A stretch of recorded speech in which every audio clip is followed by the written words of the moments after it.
Buenas noches, te habla Conejo Negro. En esta ocasión haremos llegar hasta tus oídos experiencias ocurridas en las vacaciones. Sabemos muy bien que en este momento es imposible salir a explorar el mundo, pero quiero que escuches con atención estas historias e imagines los lugares que protagonizan este par de experiencias aterradoras. Piensa en un bosque, en sus senderos ocultos, en las cosas que lo habitan en secreto, en todo aquello que podrías encontrar en donde no se explora comúnmente. Imagina las faldas de un cerro, las ruinas de una iglesia abandonada en un lugar apartado. Cuando termine de relatar, quiero que las imagines como están ahora, en medio de esta cuarentena, más abandonadas y vacías que nunca. Estamos a punto de comenzar, así que colócate tus audífonos, cierra los ojos y que venga la oscuridad.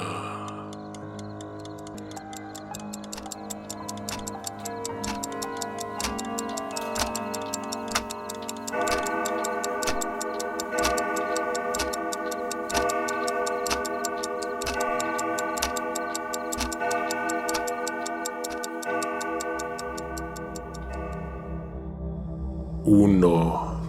Escaleras en el bosque. Queríamos acampar, pero sin esperarlo, nos encontramos con una cabaña. Era una cabaña vacía y abandonada, un lugar que en cualquier momento desaparecería engullido por el bosque. No estaba tan lejos del sendero que nos llevó hasta esa parte de la montaña, por lo que nos pareció seguro hacernos paso al interior.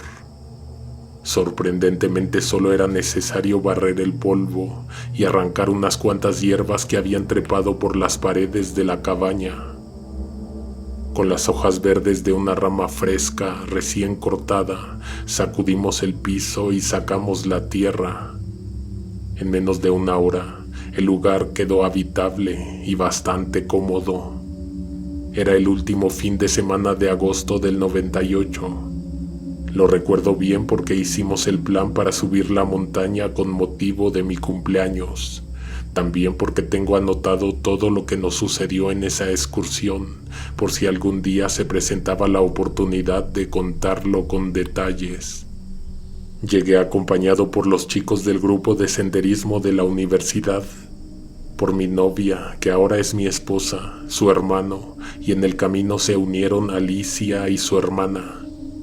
Del punto donde nos detuvimos a descansar, a pasar la noche, todavía quedaban 6 horas hasta el punto máximo al que planeábamos llegar. Instalaron su tienda a un costado. Alicia y su hermana fueron las únicas que no quisieron entrar a la cabaña.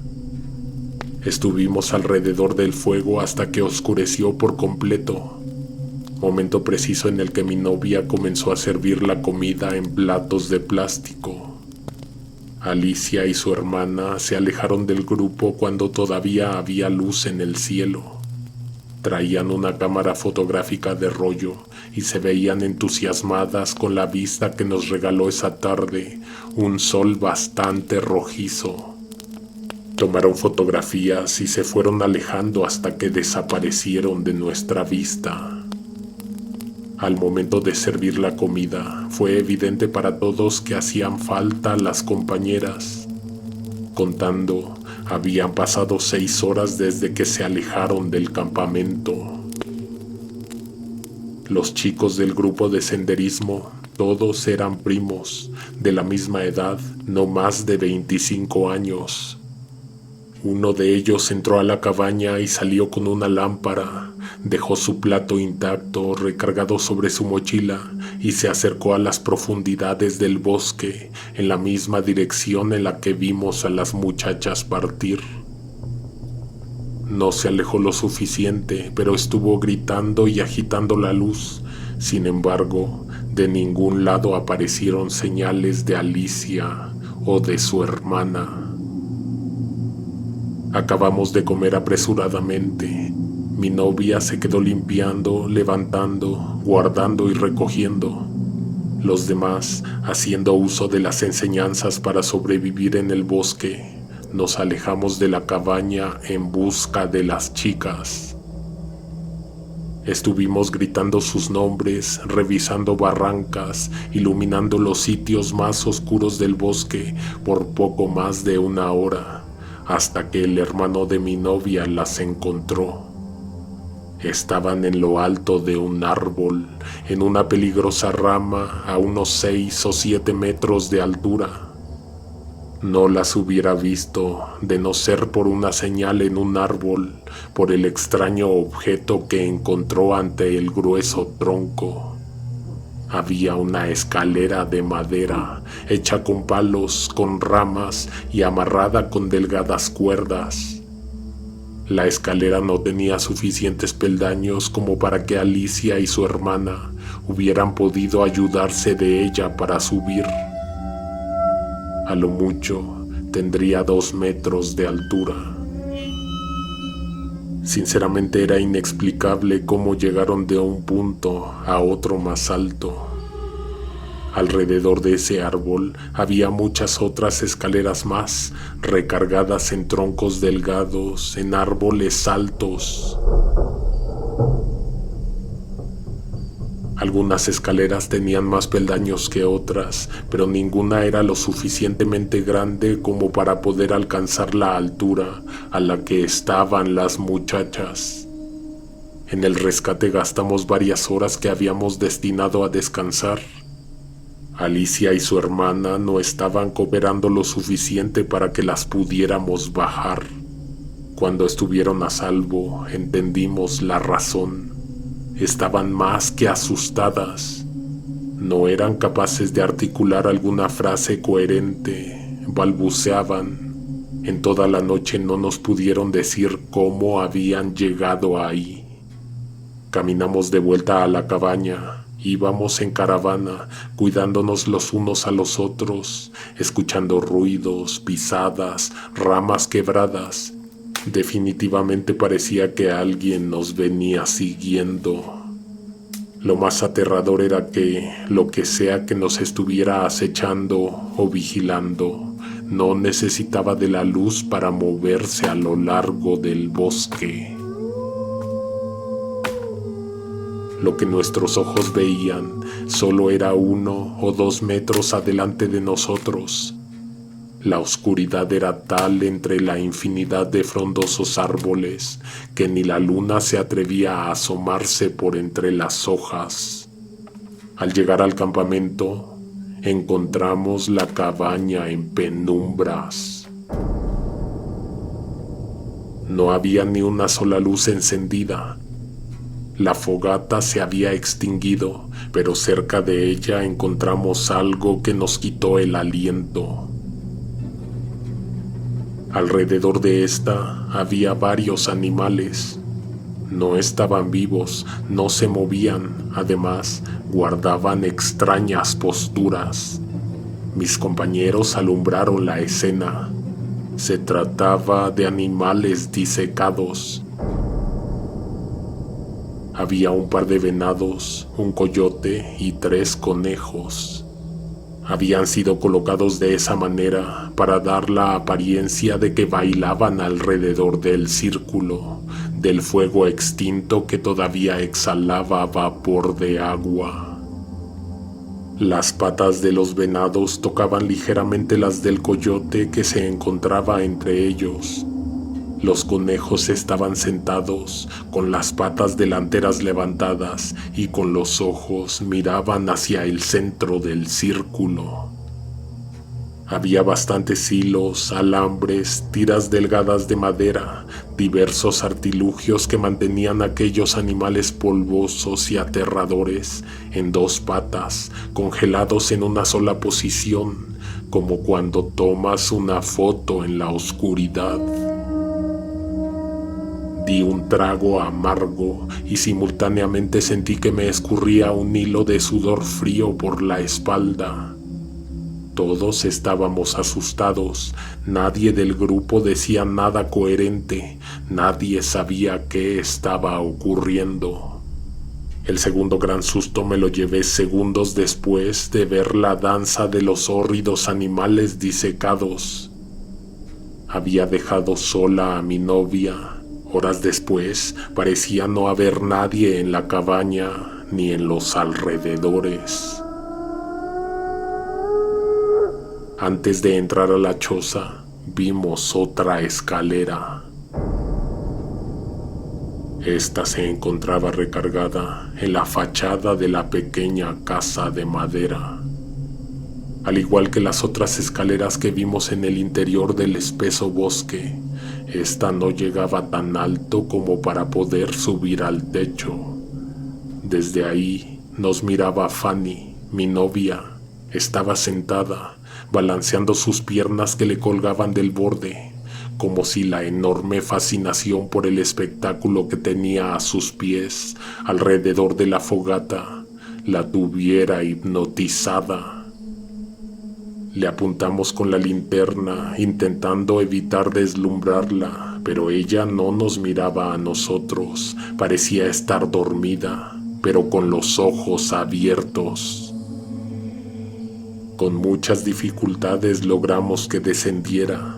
Ya abajo, la vimos igual que las otras dos muchachas que se habían perdido horas atrás. Las tres tenían fiebre y deliraban. A la madrugada le quedaban pocas horas, sin embargo, se hizo eterna. Casi nadie pudo o quiso dormir. A las 4 de la mañana, las copas de los árboles circundantes se sacudieron. Las luces que salían de las lámparas que teníamos con nosotros no iluminaban tan alto, por lo que solo pudimos imaginarnos que se trataba de enormes aves que se estarían acomodando en su nido. De pronto, escuchamos la melodía que produce una caja musical cuando levantas la tapa. En medio del bosque, un sonido como ese es más que espantoso, perturbador. Imaginas a una niña caminando por entre los árboles, cargando una cajita de cristal con una bailarina danzando de esquina a esquina. Pero no era eso. Nadie había querido acercarse y mucho menos tocar los animales disecados alrededor de la fogata. Cuando sonó el triste mecanismo de la cajita musical, los venados, los coyotes y los conejos se echaron a correr hacia un mismo punto en el bosque. Nadie los vio huir, pero de un momento a otro habían desaparecido. Alicia se levantó del suelo, asustada al igual que todos, pero con una extraña postura y un andar errático. Pensar en que habían ocurrido toda clase de extraños sucesos e imaginándose que aquella chica podría estar confundida por lo que le sucedió en la tarde, mi cuñado se levantó también y la siguió con lámpara en mano. Se acercó para detenerla, pero vio que caminaba dormida y recordó que puede ser perjudicial despertar abruptamente al sonámbulo. Casi 50 pasos adelante, la luz de su linterna iluminó un árbol. Este tenía también una escalera recargada, solo que era mucho más alta que las demás. Subía tanto que en un punto se perdía en la oscuridad. Alicia acercó bastante un pie a uno de los peldaños y entonces, inesperadamente, un foco se iluminó en lo alto, mostrando el fin de las escaleras. De un momento a otro se escuchó el estallido de una poderosa carcajada. Había personas en lo alto, retozando en la copa de los árboles. Mujeres en su mayoría, con los pies descalzos y llenos de tierra. Eran horribles brujas que miraban hacia el suelo. Por más espantosas que eran sus sonrisas, por más macabras que lucían sus muecas, no modificaban en nada esos rostros inexpresivos. La muchacha que mi cuñado tenía a unos pasos separó ambos pies de la tierra. Luego, un destello y todo se prendió. Cientos de luces iluminaron por un momento los árboles y sus troncos. Un confuso e intrincado juego de luces y sombras deslumbró a los campistas.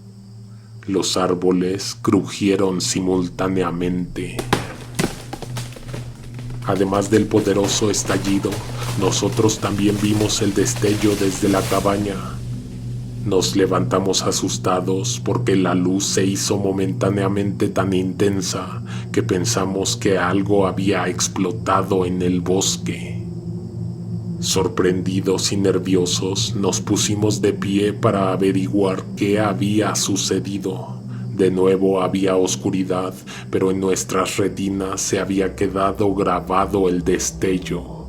De aquella dirección venían caminando Alicia y mi cuñado.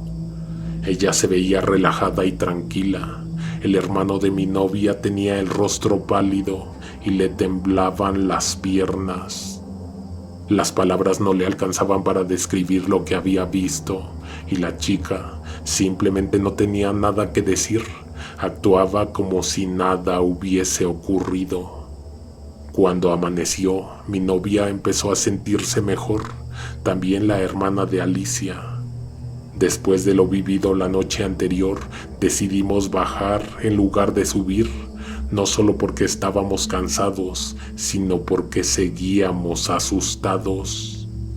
Lo que vimos, escuchamos y sentimos, nunca lo habíamos percibido en bastantes años que teníamos de experiencia en lugares abiertos. Mi ahora esposa no recuerda nada de lo que ocurrió esa noche, incluyendo el inicio y el fin de las vacaciones. No volví a explorar bosques, montañas o senderos como antes lo acostumbraba. Probablemente se debió a los acontecimientos de aquel fin de semana. En 2015 me invitaron a subir al Cerro del Teposteco. Es un parque nacional en el estado de Morelos, con hermosos paisajes y cientos de hectáreas de vegetación. Internados en uno de sus tantos senderos, volví a ver esas escaleras, hechas de varas, de ramas, recargadas en los árboles, apuntando hacia el cielo. Si solo se trata de símbolos, nunca he sabido qué significado tienen. Sinceramente no sirven de nada, son muy cortas y no llevan a ningún lado.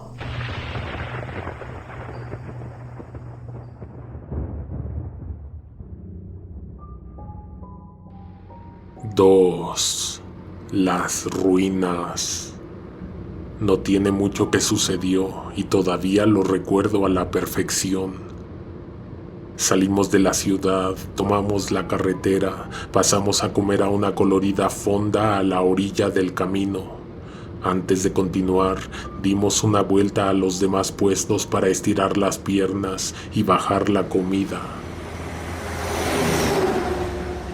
Volvimos a la carretera, atravesamos un pueblo, luego más carretera, paisajes desolados, secos, otro pueblo pequeño. Nos metimos entre las calles, dimos vuelta en las esquinas más cerradas, estacionamos el coche donde ya no se podía transitar a bordo de él. El camino ahí estaba bloqueado con piedras. Los cargos de la tarde. El sol en ese momento ya marchaba hacia el horizonte. Eran aproximadamente las 4 de la tarde. En las faldas de ese cerro hay una iglesia. Más bien, hubo una iglesia y ahora solo quedan los restos. La historia, se cuentan varias historias, todas distan mucho de parecer verídicas. La cuestión es que esa tarde aprovechamos el silencio, la calma, la soledad del sitio para tomar varias fotos. A las 6 de la tarde todavía estábamos consiguiendo buenas tomas. Estábamos descansando antes de levantar nuestras cosas cuando me pareció ver que una mujer nos miraba desde el otro lado de un muro sin derrumbar. Calculo que estaba como a unos 20 metros. Esa persona trataba de esconderse de nuestra vista, pero una vez que le dije a mi compañera que había alguien vigilándonos, no podíamos dejar de sentirnos incómodos. Nos queríamos ir además porque en cualquier momento se haría de noche. De pronto, una pesada roca cayó del cielo. Se estrelló a menos de 1 metro de donde estábamos sentados. Después del eco que retumbó en las paredes y en los restos de la cúpula, se hizo un extraño silencio. La mujer seguía en su lugar, pero le habíamos dejado de poner atención. Cuando notamos nuevamente su mirada, retrajo su cara y se escondió tras el muro. Nos quedamos mirando en esa dirección, esperando su siguiente movimiento. De pronto, un par de horrendas manos, arrastrándose por el suelo, empujaron a un bebé fuera del muro. El pequeño bultito en el que estaba envuelto el niño no se movía. De un momento a otro, empezó a llorar. Las manos que lo habían empujado todavía lo sostenían. Nos dio la impresión de que aquella persona estaba usando al bebé como señuelo para que nos acercáramos. La simple idea nos robó el aliento. A menos de que hubiera más de una persona tras el muro, era imposible que las manos grisáceas, mortecinas, con dedos largos y delgados, pertenecieran a la mujer que habíamos visto anteriormente asomada, mirándonos. Del otro extremo del muro, del lado derecho, se asomó una persona alta, muy alta. Tenía una expresión seria, nos miraba nuestros pies. Fue a partir de ese momento que nos dimos cuenta de que en cada pared, muro, columna y tras las estatuas de piedra, había personas mirándonos. Tenían túnicas, probablemente también sotanas. No estaban ahí por casualidad. Estaban practicando algún rito. En un momento sonaron campanas, retumbaron en nuestros oídos, hicieron vibrar el piso y las ruinas. A unos pasos de nosotros había una enorme estatua que jamás antes habíamos visto y que no notamos en todo el tiempo que estuvimos tomando fotos alrededor de las ruinas. Era un demonio de piedra. No lo pensamos, ni siquiera lo dijimos. Simultáneamente tomamos nuestras cosas y salimos corriendo de aquel lugar. En todo el día no habíamos visto a nadie a nuestros alrededores. Tal vez no los habíamos notado, pero de un momento a otro ya estaban por todas partes, a las orillas del camino, con sus rostros muertos y sin expresiones. Del piso brotaban llamas, pequeños fuegos que no incendiaban los pastos, que ni siquiera calentaban. La noche de pronto se volvió helada. Seguíamos rodeando el cerro, apresurados, tratando de mirar solo al frente. Metros adelante, casi a mitad del camino, nos dimos cuenta de que ya no veíamos a ninguna de esas personas a nuestros alrededores. Sentimos alivio, pero no bajamos el paso. Al dar la última vuelta y encontrar el final de la calle, nos detuvimos repentinamente porque vimos a una niña llorando a medio sendero. Sollozaba y se tapaba el rostro. Nuestra reacción inmediata fue acercarnos tranquilamente para ver qué pasaba con ella. No estábamos muy lejos del coche y pensamos que probablemente necesitaba ayuda. Con toda esa gente a nuestras espaldas, lo mejor sería, pensamos, que se alejara del camino, que volviera a las calles del pueblo que nos esperaba a unos metros. Mi compañera se acercó más, le preguntó qué tenía.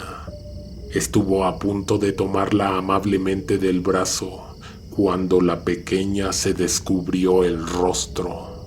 Dejó de llorar al mismo tiempo en que bajó las manos. Su cara no era la de una niña, era un rostro adulto, envejecido, serio y con una mirada aterradora. Terminamos por darnos el peor susto de nuestras vidas. Ambos gritamos y nos echamos a correr. Saltamos la valla de piedras y abrimos las puertas del coche que estaban a unos pasos. Antes de abordar, me di cuenta de que había un lazo largo atorado en las llantas del vehículo. Lo saqué con cuidado, sin dejar de mirar al frente, hacia el camino que rodeaba el cerro. El lazo servía para cerrar la calle. A la mitad tenía un letrero pintado a mano que decía: prohibido el paso, peligro. Volvimos a la carretera y salimos del pueblo en menos de 15 minutos. Sí era de noche, pero no era tan tarde, y las casas, los comercios, todo ya estaba cerrado y con luces apagadas.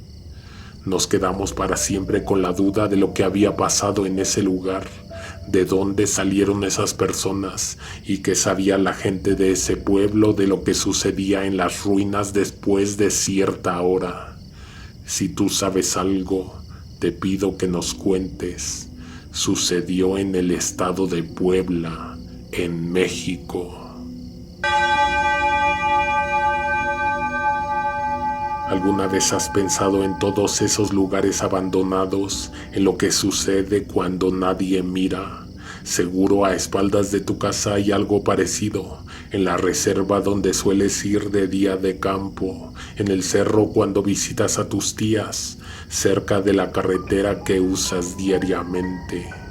Nos escuchamos el próximo martes. Los relatos han vuelto a la normalidad. Domingo, martes y jueves.